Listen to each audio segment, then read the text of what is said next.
담임 목사님 계속 요한계시록 말씀을 하고 계신데 그 중에 이제 짐승의 표에 대한 부분을 조금 더 다뤄보고 싶어서 오늘 이 본문을 가지고 함께 말씀을 나누고자 합니다. 사실 이 본문은 논란이 되는 말씀이기도 해서 기본적인 이제 부분 안에서 말씀을 나눠봅니다. 요한복음 이 요한계시록 13장은 이 바다에서 올라온 이 짐승이 나타납니다. 이 바다라는 것은 우리가 인식하는 두려움의 이 대상이 바다를 뚫고 나오는 것으로 겉으로 보기에는 이 두려움 속에서 나타나기 때문에 권세 있고 대단해 보이는 대상을 가리킵니다. 이 바다에서 올라온 이 짐승은 용에게 권세를 받습니다. 용의 정체를 이 계시록 12장 9절에서 이렇게 설명합니다. 큰 용이 내어 쫓기니 옛뱀 곧 마귀라고도 하고 사단이라고도 하는 온 천하를 꿰는 자라. 땅으로 내어 쫓기니 그가 사자들도 저와 함께 내어 쫓기니라. 사단이죠. 그리고 바다에서 나타난 이 짐승의 모습은 곰, 사자, 용, 이 표범인데 이 모습은요 다니엘서 7장에도 나옵니다.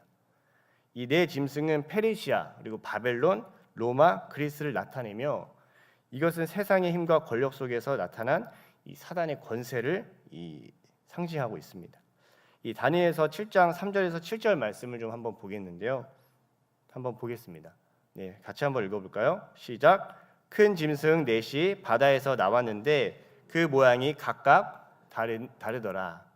첫째는 사자와 같은데 독수리의 날개가 있더니 내가 보는 중에 그 날개가 뽑혔고 또 땅에서 들려서 사람처럼 두 발로 서게 함을 받았으며 또 사람의 마음을 받았더라.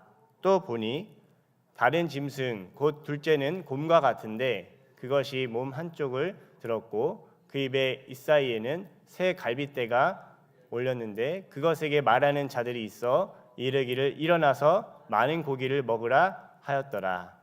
그 후에 내가 또 본즉 다른 짐승 곧 표범과 같은 것이 있는데 그 등에는 새의 날개 넷이 있고 그 짐승에게 또 머리 넷이 있으며 권세를 받았더라. 내가 본 밤 한상 가운데 그 다음에 본 넷째 짐승은 무섭고 놀라우며 또 매우 강하며 또 새로 된 큰 이가 있어서 먹고 부서뜨리고 그 나머지를 발로 밟았으며 이 짐승은 전에 모든 짐승과 다르고 또 10뿔이 있더라. 네. 오늘 읽은 본문에서 나온 이 땅에서 나온 이 짐승은요, 먼저 나온 짐승, 바다에서 나온 짐승의 모든 권세를 이렇게 받았다라고 말씀하고 있습니다. 이것은 사단의 적통을 이어가는 것으로요, 이 사단의 그 자신들의 그 흐름을 얘기하고 있습니다. 이 11절 말씀을 다시 한번 읽어보겠습니다. 11절 말씀, 요한계시록 오늘 본문 11절 말씀을 다시 한번 읽어보겠습니다. 네, 11절 말씀. 네, 자막으로 띄워줄 수 있나요? 네, 한번 읽어보겠습니다. 시작. 내가 봄에 또 다른 짐승이 땅에서 올라오니 어린 양같이 두 뿔이 있고 용처럼 말을 하더라. 이 땅에서 올라온 짐승은요, 그 모양이 어린 양과 같다라고 말씀하고 있습니다.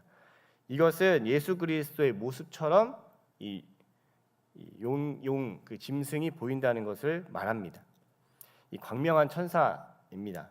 이것은 사단, 이 적그리스도가 우리에게 나타나게 될 때 뿔 달린 어떤 모습, 우리가 혐오하는 모습이 아니라 나이스해 보이고 아름다워 보이고 광명한 천사처럼 우리에게 다가온다는 것을 의미합니다. 그러나 용처럼 말합니다. 담임 목사님도 말씀하셨지만 이 말씀은 마치 용처럼 내뿜어서 많은 사람들이 그의 말을 듣고 혹시 이 말씀은 정말 하나님으로부터 온 것이 아닌가라는 생각을 하게 됩니다. 결국엔 용이라는 건 그 깊은 곳에선 하나님의 말씀이 아닌 겉으로 보기에는 그래 보이지만 결국엔 그 속에 있는 것은 뱀의 속임수라는 것을 우리는 이 말씀을 통해서 볼 수 있습니다. 그리고 그는 사단에게 경배하게 만듭니다. 죽게 되었던 상처가 나은 자라는 것은 이미 죽음이 선언된 그에게 한시적인 이 활동이 하나님께서 허용하셨다는 것을 얘기합니다. 13절에 보면 심지어 이 짐승은 이 큰 불을 하늘로부터 땅에 내려오게 합니다. 누가 여러분 떠오를까요? 큰 불이요 하늘로부터 땅에 내려와요. 바로 엘리야 선지자입니다. 엘리야가 올 것을 강조했던 이 구약에서 적그리스도의 표면적인 모습이요 마치 엘리야처럼 엄청나게 사람들을 미혹하게 된다는 것입니다. 여러분 이 마지막 시대가 가까울수록요 눈이 휘둥그레질 정도로 미혹이 나타납니다. 기적을 일으키고 그를 숭배하게 된다는 것입니다. 결국 이 사단의 실체는요 탐욕입니다. 기적을 이용해서 여러분 그 기적의 그 끝의 열매가 사랑과 헌신과 생명이 아니라 결국 탐욕으로 맞춰지게 된다는 것입니다. 아무리 그리스도적으로 보일지라도 결국 여기에 마음을 두게 되고 우상을 숭배하게 되게 만든다는 것입니다. 예전에 어떤 자매가 이런 얘기를 했어요. 저에게 하나님께서 청년일 때 그런 얘기 많이 하는데 나에게 분명히 말씀하시면 좋겠다. 마치 요즘에는 AI한테 이렇게 물어보면 여러 가지를 이렇게 한 번에 알려주는 것처럼 하나님 제가 오늘 하루의 삶을 어떻게 살면 좋겠습니까? 나의 일상을 이렇게 다 스케줄링 해주셨으면 좋겠다라고 얘기를 하는 거예요. 청년이기 때문에 지금 상황이 불안하기 때문에 그런 얘기를 하는 것이죠.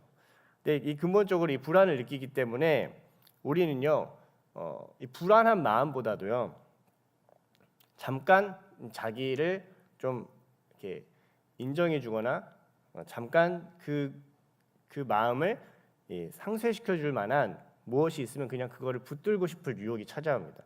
그래서 우리가 표현하자 지푸라기라도 내가 붙들고 싶다라는 이 표현을 쓸 때가 있잖아요. 그 마음을 둘 때를 찾는 거예요. 사람은 불안하면. 근데 거짓이라도요 불안정한 것보다 낫기 때문에 그냥 그 거짓의 마음을 두게 되는 유혹과 미혹이 찾아오게 된다는 것입니다. 기적은요 그럴 때 사람의 마음을 훔치기에 가장 용이합니다. 기적을 일으키고 또 많은 사람들에게 많은 것을 줄 것처럼 유혹하지만 거기에 자신을 맡기게 되면 결국 지푸라기를 붙들고 무너지는 것처럼 불안정하게 자신의 삶을 내어 맡기게 되는 꼴이 되는 것이죠. 우상 숭배는 사실 그렇게 나타납니다, 여러분. 보여지는 것, 그것의 권세를 경험할수록요 믿음을 갖고 싶은 거예요. 그냥 그렇게 믿고 사는 것을 내가 결정하는 것입니다. 그리고 그렇게 믿어지는 거예요. 재물이 그렇고 나를 규정해주고 싶은 그 무언가를 따라가지고 우상 숭배를 하게 됩니다. 그러나 하나님은 우리를 결국 그런 틀에 가두시는 분이 아니라 궁극적으로 우리를 이 어둠에서 불러내서 기이한 빛에 들어가게 하시고 왕과 같은 제사장으로 땅을 다스리는 그 하나님의 영적 권세를 우리 가운데 주시기를 원합니다. 하나님과 함께할 수 있는 존재가 되기를 원하시는 분입니다. 그러므로 우리에게는 여러분 어떤 시간표가 주어지지 않을지도 모릅니다. 그러나 우리의 혼돈과 생명을 바꿀 유일한 분은 예수 그리스도의 말씀이기 때문에 우리의 그 말씀을 쫓아서 삶을 살아가고 그 말씀의 존재가 되는 것을 하나님께서 우리 가운데 기뻐하고 계십니다. 저희가 그 가정에서 체크리스트라는 것을 해요. 그러니까 아이들이 아침부터 해야 될 이 체크리스트가 있어요. 이렇게 큐티하고 이렇게 집안일 하고 집안일도 이제 큰 애는 2개를 해야 되고 작은 애는 1개를 해야 되는데 그런 것들 이렇게 체크를 해요. 다 해야지 마무리하고 잠을 잘 수 있는데 어떤 때는 이제 그런 얘기를 한번 큰 애가 하는 거예요. 이 체크리스트가 중요한 게 아니라 변화된 내가 중요한 거야. 이런 얘기를 갑자기 하는 거예요. 그래서 네. 그래서 진짜 중요한 거는 우리가 뭔가 오늘 말씀을 내가 읽었어, 뭘 했어, 뭘 따라갔어, 내가 뭘 성취했어라는 이런 것들이 우리 가운데는 우리의 삶을 이끌어갈 수 있는 어떤 요소들로 우리가 만들어도요. 결국 중요한 것은요. 내가 주님을 닮아가는 것이고 내가 주 앞에 변화되는 것이 가장 중요한 것인 줄 믿습니다. 아무리 많은 것을 알아도요. 변화하지 않으면 그 모든 것이 오히려 가증한 일이 될 수밖에 없습니다. 하나님은 우리가 그 말씀 안에 붙들려서 말씀의 존재가 되기를 원하시는 분인 줄 믿습니다. 16절부터 18절은 표에 대한 이야기가 나옵니다. 우리가 많이 들었던 짐승의 표입니다. 먼저 성경에서 이 표에 대한 의미는요. 소유나 보호를 의미합니다. 그 당시에 또 신전에서 섬기는 자나 노예들은 손이나 이마에 표를 받았습니다. 이것은 표를 행사하는 자에 속한다는 것을 나타내고 있습니다. 짐승의 표를 받는다는 것은 짐승의 소유라는 것입니다. 그리스도인들도 여러분 마찬가지고 여러분도 뭘 받으셔야 돼요. 이 계시록 14장 1절에 이렇게 말하고 있습니다. 이 계시록 14장 1절 말씀 한번 볼 수 있을까요? 네, 한번 읽어볼까요? 시작. 내가 보니 보라 어린 양이 시온산에 섰고 그와 함께 14만 4천이 섰는데 그 이마에 어린 양의 이름과 그 아버지의 이름을 쓴 것이 있도다. 네, 에스겔서 말씀도 한번 볼게요. 에스겔 9장 3절에서 6절 말씀. 네, 한번 읽어볼까요? 시작. 그룹에 머물러 있던 이스라엘 하나님의 영광이 성전 문지방에 이르더니 여호와께서 그 가는 베옷을 입고 서기관의 먹그릇을 찬 사람들을 불러 여호와께서 이르시되 너는 예루살렘 성읍 중에 순행하며 그 가운데서 행하는 모든 가증한 일로 말미암아 탄식하며 우는 자의 이마에 표를 그리라 하시고 그들에게 대하여 내 귀에 이르시되 너희는 그를 따라 성읍 중에 다니며 불쌍히 여기지 말며 긍휼을 베풀지 말고 쳐서 늙은 자와 젊은 자와 처녀와 어린이와 여자를 다 죽이되 이마에 표 있는 자에게는 가까이 하지 말라. 내 성소에서 시작할지니라 하시매 그들이 성전 앞에 있는 늙은 자들로부터 시작하더라.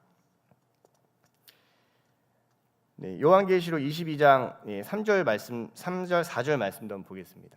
3절 말씀, 3절 4절. 네, 읽어볼까요? 시작. 다시 저주가 없으며 하나님과 그 어린 양의 보좌가 그 가운데 있으리니 그의 종들이 그를 섬기며 그의 얼굴을 그 다음 4절 말씀은 제가 드리진 않았네요. 4절 말씀이 이렇게 말합니다. 그의 얼굴을 볼 터이요 그의 이름도 저희 이마에 그들의 이마에 있으리라. 표와 이름이요 같이 쓰였습니다. 이름이요 존재를 나타납니다. 이마에 그것이 새겨진 것은 이미 그러한 존재가 되었다는 것을 나타내고 있습니다. 구원받은 백성이 하나님이 인치십니다.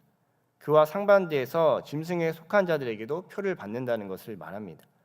이 이마는 지성과 이성 내면의 이 세계를 나타내고요. 오른손은 이 행위를 말하고 있습니다.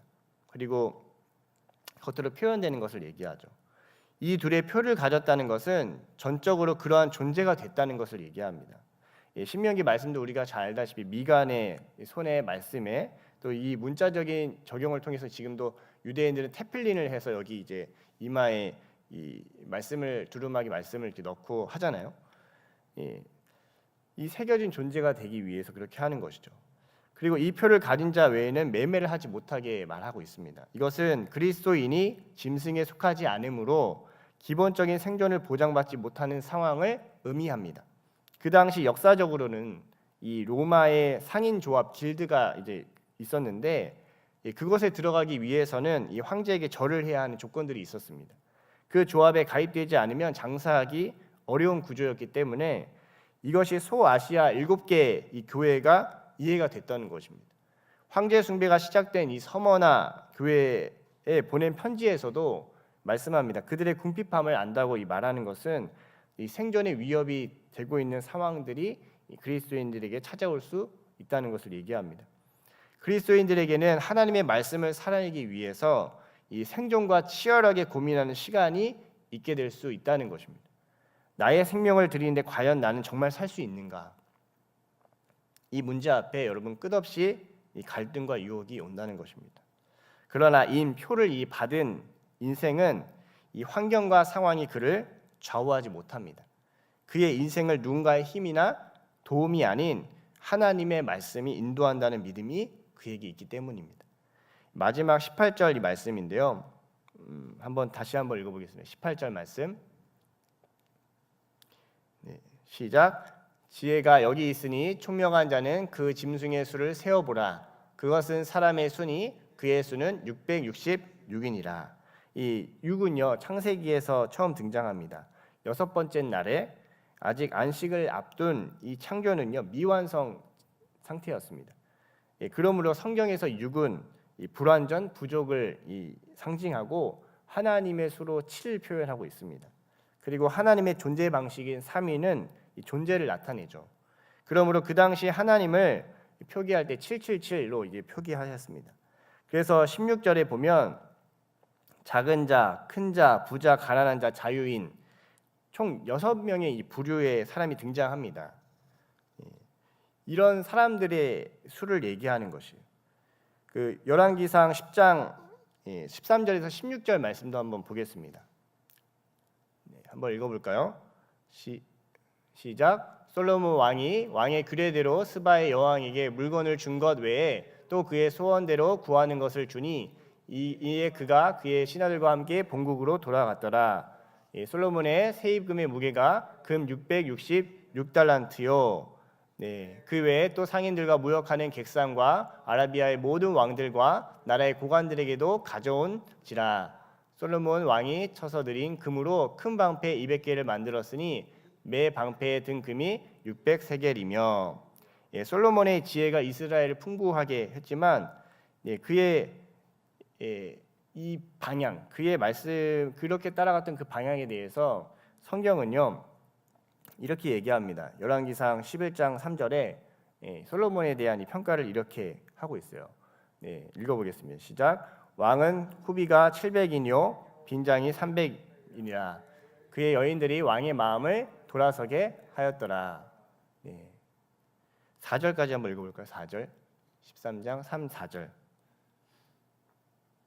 제가 그냥 읽겠습니다.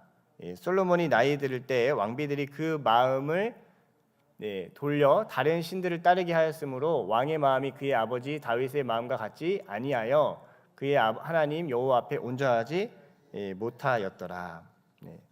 이스라엘 왕은 전적으로 의지해야 될 분이 단 한 분이었습니다. 그분은 바로 여호와 하나님이었죠. 근데 의지하지 말아야 될 이것들을 의지하면서 그가 변질되게 됩니다. 근데 사실 사람으로서는 그것을 해야 됐어요. 신명기 17장 16에서 19절에 이스라엘 왕이 하지 말아야 될 것을 얘기하는데요. 이렇게 말합니다. 그는 병마를 많이 두지 말 것이요 병마를 많이 얻으려고 그 백성을 애굽으로 돌아가게 하지 말 것이니 이는 여호와께서 너희에게 이르시기를 너희가 이후에 그 길로 다시 돌아가지 말 것이라 하였음이며 그에게 아내를 많이 두어 그의 마음이 미혹되게 하지 말 것이며 자기를 위하여 은금을 많이 쌓지 말 것이니라.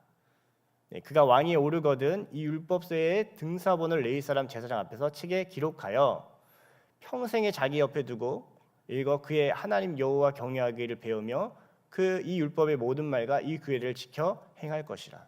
왕 같은 제사장이 우리 가운데도 하나님 동일하게 주시는 말씀입니다. 내가 은금, 말, 이 정치력, 외교력, 군사력을 얘기하는 것이거든요. 이걸 가지고 내 평생에 내 모든 인간으로서의 모든 것을 완성하겠다라는 이 마음의 평강, 이것으로부터 내가 마음의 평강을 얻겠다라고 하는 그 수가요 666입니다. 세상적으로 보면은 안 되는 거죠. 그렇게 해야 되는 게 맞잖아요. 그러나 이것이 풍부해도요 안식, 하나님의 날, 그 7이 이루어지지 않으면요 666이라는 걸 얘기하는 거예요. 666은 그 당시 네로 황제를 가리킨다고 설명하기도 합니다. 뭐 게마트리아 이 계산법을 통해서 뭐 라틴어로 바꾸면 뭐 이렇게 돼가지고 뭐 이렇게 해서 그 표현을 하는 게 있어요. 근데 뭐 그런다고 해도요 세상의 권력으로 완성하려고 하는 것, 예를 들어 세상의 힘으로 하나님의 나라를 이루겠다고 하는 선언도요 666이 될 수 있다는 것입니다. 또 666을 이렇게 또 설명하시는 분도 있습니다. 베리칩, 바코드 이런 걸로 설명하시는 분도 있습니다. 저도 한때 이러한 일에 심각하게 빠져서 있었습니다. 이 세계 정부가 그리스도인을 핍박하고 프리메이슨과 사단의 회당이 있어 모든 사람의 몸에 이 베리칩을 심게 해서 모든 것을 장악하려고 한다는 것입니다. 저는 뭐 이걸 부인하려고 하는 거 아닙니다. 그렇게 될 수도 있습니다. 그러나 이거에 너무 빠지게 되면, 이 음모론에 너무 빠지게 되면 이 신앙생활의 에너지가요 말씀의 존재로 서는 데 있지 않고 적그리스도가 누군지를 확인하는데 이 자신의 삶을 낭비할 수 있습니다. 예수님은 양으로 생명을 얻되 풍성케 하려고 우리 가운데 오셨습니다.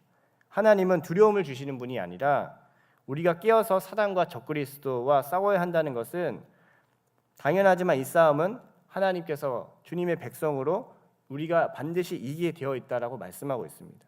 그리고 우리는 이마에 그리스도가 있기 때문에 새로운 존재로 하나님의 그 사명을 감당하게 될 줄 믿습니다. 구약의 할례가 우리에게 표식이 나타나는 것은 아니지만 그리스도의 흔적이 반드시 그리스도의 백성에게는 나와야 하는 것입니다. 네, 여러분 옆 사람 한번 쳐다보세요. 잠깐만, 살짝만, 살짝만. 어떻게 그리스도인이라고 표현되어 있나요? 표시 이렇게 여기 그리스도인 이렇게 표시되어 있나요? 네. 그러나 분명히 하나님은 알고 계십니다. 그리스도에 존재된 자는요 하나님의 자녀이기 때문이에요. 666 표가요 계속 변해왔어요. 옛날에 신용카드일 때도 있고요, 뭐 바코드일 때 베리칩까지 이제 나오고 있고, 물론 이제 그 짐승의 표를 받으면 지옥에 간다라고 말할 수는 있습니다. 그러나 궁극적으로 하나님을 믿지 않는 자, 그 말씀을 붙들지 않고 인간의 수로만 맞추려고 하는 자, 하나님을 이용해서 내가 인간의 수로만 맞추려고 하는 자는 죄송한 말씀이지만 하나님이 없어도 상관없는, 정말 하나님의 그 불같은 진노가 있는 지옥에 갈 수도 있습니다. 그리스도를 믿지 않는데 베리칩을 받지 않았다고 이 천국에 가는 것도요, 그리스도를 믿음으로 사는 인생이 신용카드를 사용하는 것으로 지옥에 간다는 것도요, 오직 믿음으로 말미암아 영생을 얻는다는 기독교의 가장 큰 핵심을 흔들 수 있다는 점을 우린 주의 깊게 살펴야 하는 것입니다. 늘 의도와 이 목적, 이 성경의 목적을 살펴봐야 됩니다. 666이라는 숫자가요, 여러분 기분 나쁠 수도 있지만요, 혹시 이런 넘버가요 차에 달린다고 저주받은 것은 아닙니다. 하나님의 사람은요 그것을 피하면 승리하는 것이 아니라 그것에 전혀 영향을 받지 못하는 하나님의 거룩한 존재가 됐다는 것을 의미합니다. 여러분 막 부적 믿고 막 사 이런 거랑 뭐 세상과 뭐 666 이런 거 막 피하는 것도 마찬가지가 될 수 있다는 것이에요. 우리에게는 미혹하는 세력들이 있습니다. 666뿐만 아니라요, 하나님의 말씀을 왜곡하고 하나님의 말씀을 그냥 내 인간의 수로 바꾸려는 유혹이요, 여러분 이 예배당을 나가면서부터 시작됩니다. 무언가 보여지는 것으로 마치 엘리야 같고 어린 양 예수 같고 정말 보여지는 것에 우리의 삶을 쫓아가게 만드는 이런 것들이 우리 가운데 얼마나 많은 유혹거리로 찾아오는지 모릅니다. 하나님의 형상으로 지음받은 백성은요 오직 예수 그리스도를 믿음으로 영생을 누립니다. 재물이 결코 결정하는 것이 아닙니다. 이 땅의 권세가 우리를 인도할 수 없습니다. 대단해 보이지만 그러한 실체를 힘으로 인정하고 싸우기를 포기한다면 여러분 우상 숭배를 내가 하고 있게 될지도 모릅니다. 솔로몬의 금이 아닌 이 주님의 말씀을 사랑하는 우리 모두가 되시기를 예수님을 축복합니다. 아멘. 네. 예배당 나가셔서 오늘 하루를 살아갈 때 하나님 내가 말씀을 붙들기 원합니다. 말씀의 사람이 되게 하여 주십시오. 시대가 계속해서 미혹하고 흔들릴 때 기준이 있어야 됩니다. 그 어떻게 이 말씀을 내가 붙들고 살아갈 수 있습니까? 주야로 그 말씀을 읽는 자는 복이 있도다 주님 말씀하셨사오니 그 말씀을 붙들고 말씀 앞에 서서 말씀 앞에 엎드리고 하나님의 뜻을 따라갈 수 있게 하여 주옵소서. 이 기도를 가지고 오늘 하루 살아내시기를 예수님을 축복합니다. 아멘.